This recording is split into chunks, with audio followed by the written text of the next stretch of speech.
12월 3일 예수소망교회 주일예배 말씀입니다. 오늘 말씀은 고린도전서 1장 3절에서 9절까지의 말씀으로 기다림은 준비하는 것이다 라는 제목으로 말씀을 드립니다. 하나님 우리 아버지와 주 예수 그리스도로부터 은혜와 평강이 있기를 원하노라. 그리스도 예수 안에서 너희에게 주신 하나님의 은혜로 말미암아 내가 너희를 위하여 항상 하나님께 감사하노니 이는 너희가 그 안에서 모든 일 곧 모든 언변과 모든 지식의 풍족함으로 그리스도의 증거가 너희 중에 견고하게 되어 너희가 모든 은사에 부족함이 없이 우리 주 예수 그리스도의 나타나심을 기다림이라. 주께서 너희를 우리 주 예수 그리스도의 날에 책망할 것이 없는 자로 끝까지 견고하게 하시리라. 너희를 불러 그의 아들 예수 그리스도 우리 주와 더불어 교제하게 하시는 하나님은 미쁘시도다. 이번 주가 대림절 제1주일로 시작됩니다. 교회의 한 해는 이 대림절로부터 시작되는 것입니다. 예수님이 오심을 기다리는 절기인 대림절은 예수님의 오심 사건인 성탄절을 준비하는 시기죠. 그러나 구약성서에서 언급하는 예수 그리스도의 오심은 성육신의 탄생 외에도 그리스도의 재림이라는 또 다른 약속을 갖고 있습니다. 예수 그리스도의 죽음과 부활 이후의 기록인 신약 성서에 나타난 기다림은 재림의 약속에 맞추어져 있고 대림절은 예수님의 재림을 기다리는 것까지 포함합니다. 우리가 계시록 22장 20절에 보면 이것들을 증언하신 이가 이르시되 내가 진실로 속히 오리라 하시거늘 아멘 주 예수여 오시옵소서. 우리가 이러한 고백을 하는 성도가 되기를 원합니다. 오늘 말씀의 7절에서 너희가 모든 은사에 부족함이 없이 우리 주 예수 그리스도의 나타나심, 주 예수 그리스도의 나타나심이라는 것은 종말론적으로 주님이 다시 오심을 뜻합니다.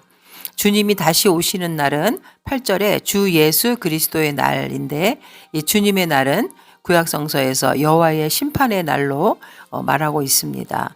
우리가 아모스 5장 18절에 보면 화 있을진저 여호와의 날을 사모하는 자여 너희가 어찌하여 여호와의 날을 사모하느냐 그날은 어둠이요 빛이 아니라. 즉 여호와의 날이란 예수님을 믿지 않고 불의한 사람에게는 불의하게 살아가는 사람에게는 심판의 날이지만 예수님을 영접하고 성령의 인도함으로 의로운 사람에게는 구원의 날이라는 것입니다. 그래서 바울에게는 주께서 오시는 날 고린도전서 4장 5절에 주께서 오시는 날은 나타나심이라는 단어로 표현합니다. 우리가 주님이 다시 오시는 그 재림을 기다린다는 것은 무엇인가 막연히 기다리는 것이 아닙니다.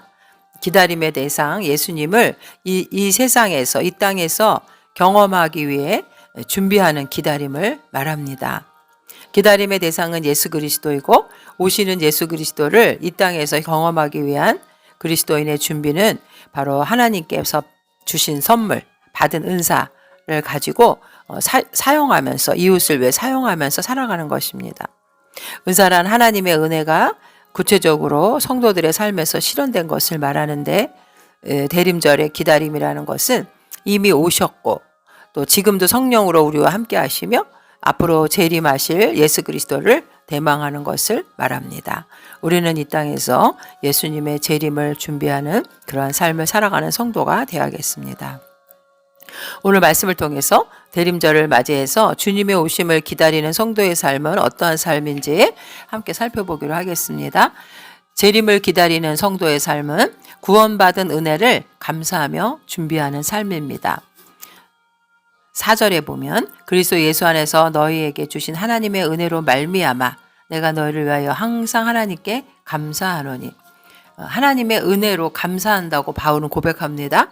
여기서 은혜라는 것은 카리스, 예수님을 통한 하나님의 구원 행위 전체를 말하는데 고린도 후서 8장 9절에 보면 우리 주 예수 그리스도의 은혜를 너희가 알거니와 부요하신 이로써 너희를 위하여 가난하게 되심은 그의 가난함으로 말미암아 너희를 부요하게 하려 하심이라. 예수님의 십자가의 고난은 결국 우리를 구원하기 위함이었습니다. 그리고 이 은혜는 하나님이 주신 것인데 받을 자격이 없음에도 불구하고 우리는 선물로 받았기 때문에 그것을 은혜라고 말하며 감사하는 것입니다. 그리고 이것은 예수님 안에서 우리가 경험할 수 있는 은혜입니다. 요한복음 14장 11절에도 내가 아버지 안에 거하고 아버지께서 내 안에 계심을 믿으라. 그렇지 못하겠거든 행하는 그 일로 말미암아 나를 믿으라. 예수님의 오심을 기다리는 사람은 예수 그리스도를 통해 또 예수 그리스도 안에서 선물로 받은 구원의 은혜에 감사하면서 기다림의 시간을 보내는 자들입니다. 우리가 왜 구원에 감사해야 하냐면 우리가 그것이 은혜이기 때문이기도 하고 또 우리가 주님 앞에 부름을 받았기 때문에 부름받은 자에게는 또한 보냄을 받은 사명이 있다는 것을 뜻합니다. 우리가 1장 1절에 보면은 하나님의 뜻을 따라 그리스도 예수의 사도로 부르심을 받은 바울과 형제 소스데네는 하고 바울은 예수 자신이 사도로 부르심을 받았다고 말합니다. 여기서 부르심을 받았다는 것은 소명을 나타내는 것인데 사도 바울은 자신이 다메섹 도상에서 부활하여 나타나신 예수님으로부터 이방인의 복음 전파자로 사명을 받았다는 것을 말합니다. 우리가 사도행전 9장 15절에 보면 주께서 이르시되 가라 이 사람은 내 이름을 위해 이방인과 임금들과 이스라엘 자손들에게 전하기 위하여 내 이름을 이방인과 임금들과 이스라엘 자손들에게 전하기 위하여 택한 나의 그릇이라. 사도란 파송 즉 보냄을 받은 자를 말합니다. 사도 바울은 자신의 신분이 하나님으로부터 부름받은 자인 동시에 복음 전파를 위해서 세상을 향해 보냄을 받은 자라는 것입니다. 성도들 역시 구원받은 은혜에 감사해서 하나님께 부름받은 자들입니다. 그래서 베드로전서 2장 9절에도 보면 그러나 너희는 택하신 족속이요 왕같은 제사장들이요 거룩한 나라요 그의 소유가 된 백성이니 이는 너희를 어두운 데서 불러내어 그의 기이한 빛에 들어가게 하시니 아름다운 덕을 선포하게 하려 하심이라. 우리가 주님 앞에 보혈의 공로로 구원받은 자 거룩한 백성이 된 것은 결국 하나님의 소유가 되어서 복음을 증거하는 아름다운 덕을 선포하기 위해서 우리가 부름을 받았다는 것입니다. 그리고 사도 바울은 또 2절에 보면 이 고린도 교회를 하나님의 교회라고 부릅니다. 고린도에 있는 하나님의 교회. 여기서 하나님의 교회라는 것은 비록 그 교회가 하나의 어떤 지역에 고린도에 속해 있는 지역에 있는 교회라고 하지만 결국 이것은 그 교회를 섬기는 바울이나 사도들에게 속한 교회가 아니라는 것입니다. 오직 하나님께 속한 것이죠. 교회가 크든 작든 어디에 있든 그것은 예수님의 몸이고 하나님께 속한 교회라는 것입니다.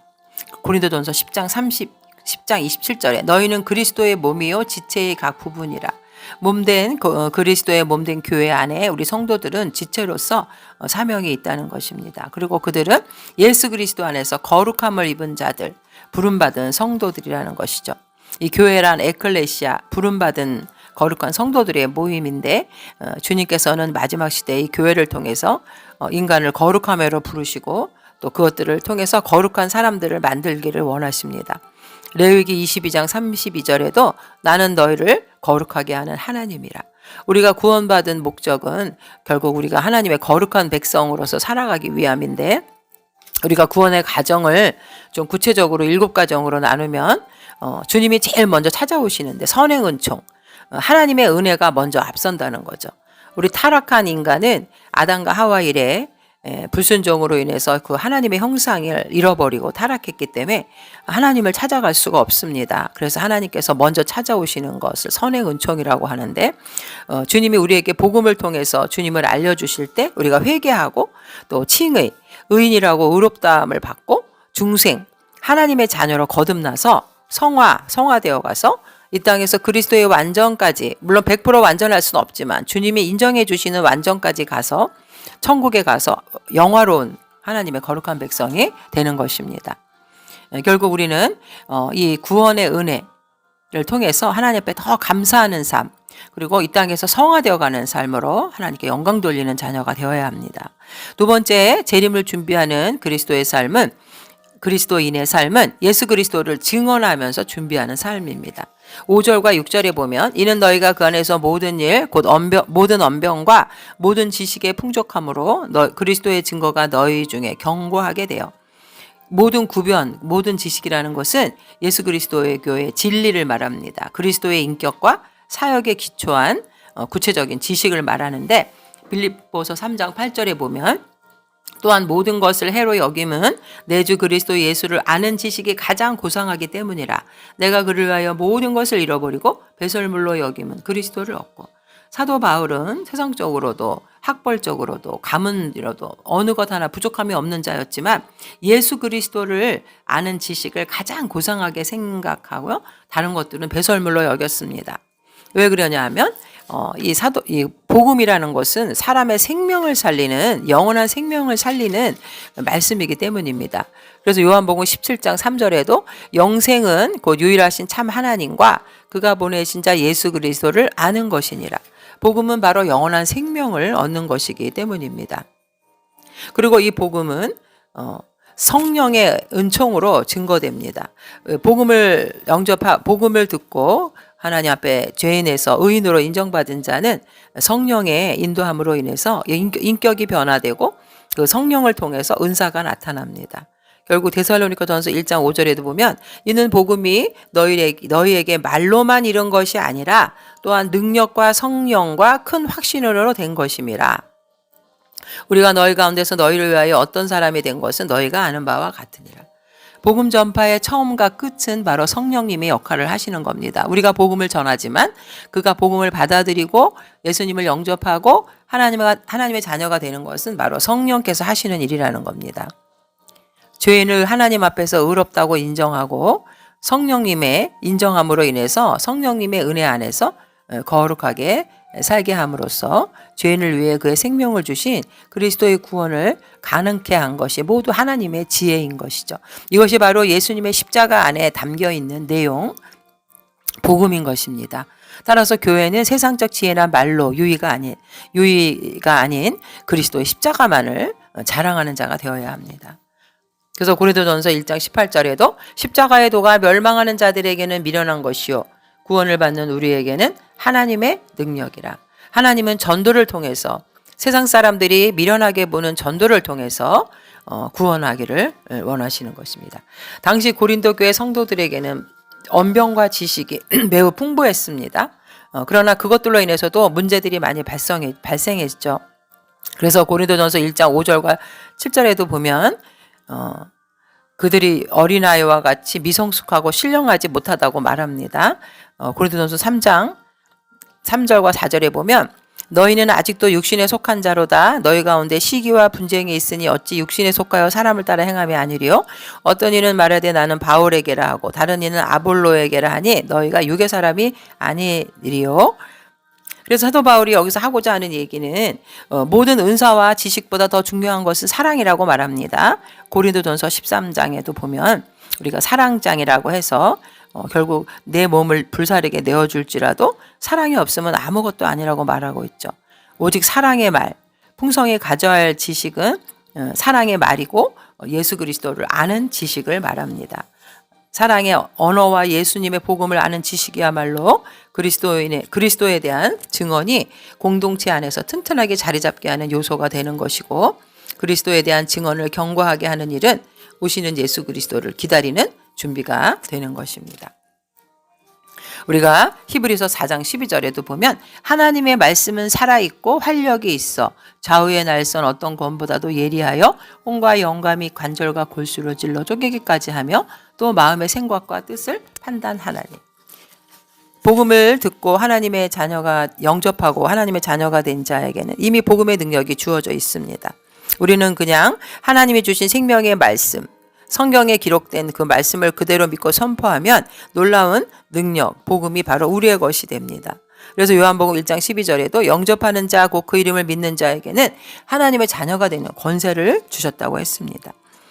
사도행전 3장 6절에도 보면 베드로가 이르되 은과 금은 내게 없거니와 내게 있는 이것을 내게 주노니 나사렛 예수 그리스도의 이름으로 일어나 걸어라 하고 결국 그가 복음을 가지고 예수님의 이름으로 선포했을 때 놀라운 능력이 일어났습니다. 또 이제 재림을 준비하는 삶은 받은 은사를 발휘하면서 준비하는 삶. 우리가 고린도전서 12장에도 보면 8절에서부터 11절에 성령의 은사가 있습니다. 어떤 사람에게는 성령으로 말미암아 지혜의 말씀을, 어떤 사람에게는 같은 성령을 따라 지식의 말씀을, 또 다른 사람에게는 같은 성령으로 믿음을, 어떤 사람에게는 한 성령으로 병 고치는 은사를, 어떤 사람에게는 능력 행함을, 어떤 사람에게는 예언함을, 어떤 사람에게는 영들 분별함을, 다른 사람에게는 각종 방언 말함을, 어떤 사람에게는 방언을 통역함을 주시나니 이 모든 일은 같은 한 성령이 행하사 그의 뜻대로 각 사람에게 나누어 주시는 것이니라. 이렇게 성령의 은사가 다양하다는 것이죠. 성도들에게 구체적으로 나누어서 그것이 합력해서 선을 이루길 원하시기 때문에 그렇습니다. 우리는 받은 이러한 은사를 이웃을 위해서 사용하는 자가 되어야 하는데, 결국 고린도전서 12장 7절에 보면 각 사람에게 성령을 나타내심은 유익하게 하려 하심이라. 은사를 주신 이유가 결국은 자신을 자랑하거나 교회 안에 어떠한 문제를 일으키는 것이 아니라 결국은 하나님의 영광을 위해서 우리가 사용해야 한다는 것이죠. 그래서 베드로전서 4장 10절에도 각각 은사를 받은 대로 하나님의 여러 가지 은혜를 맡은 선한 청지기 같이 서로 봉사하라. 결국 우리가 청지기가 되어서 하나님의 영광을 위해 그 은사를 사용해야 한다. 즉 받은 은사를 받은 것에 만족하는 자가 아니라 은사를 누가 주셨는지 주신 분을 높이는 것입니다. 주님이 오실 때를 기다리는 동안 교회 공동체와 이웃을 위해서 지속적으로 은사를 사용하는 것이 곧 은사를 주신 분을 자랑하는 것이고, 은사를 사용하는 것이 바로 오실 주님을 기다리며 준비하는 그리스도인의 바른 태도인 것입니다. 하나님은 예수님을 이 땅에 보내심으로 인해서 약속하신 모든 것을 이루시는 신실하며 미쁘신 분입니다. 9절에도 보면은 너희를 불러 그의 아들 예수 그리스도 우리 주와 더불어 교제하게 하시는 하나님은 미쁘시도다. 여기서 미쁘시도다는 하나님은 믿음성이 있고 진실하시다. 또 능력이 있으시다. 행할 능력이 있으시다. 이러한 뜻인데, 결국 우리는 분명히 이제 다시 오실 예수님을 기다리는 하나님의 신실한 약속을 믿고 이 땅에서 그 재림을 준비하는 삶을 살아가는 성도들이 되어야겠습니다. 이사야 55장 10절과 11절에 이는 비와 눈이 하늘로부터 내려서 그리로 되돌아가지 아니하고 땅을 적셔서 소출이 나게 하며 싹이 나게 하여 파종하는 자에게는 종자를 주며 먹는 자에게는 양식을 준과 같이 내 입에서 나가는 말도 이와 같이 헛되이 내게로 되돌아오지 아니하고 나의 기뻐하는 뜻을 이루며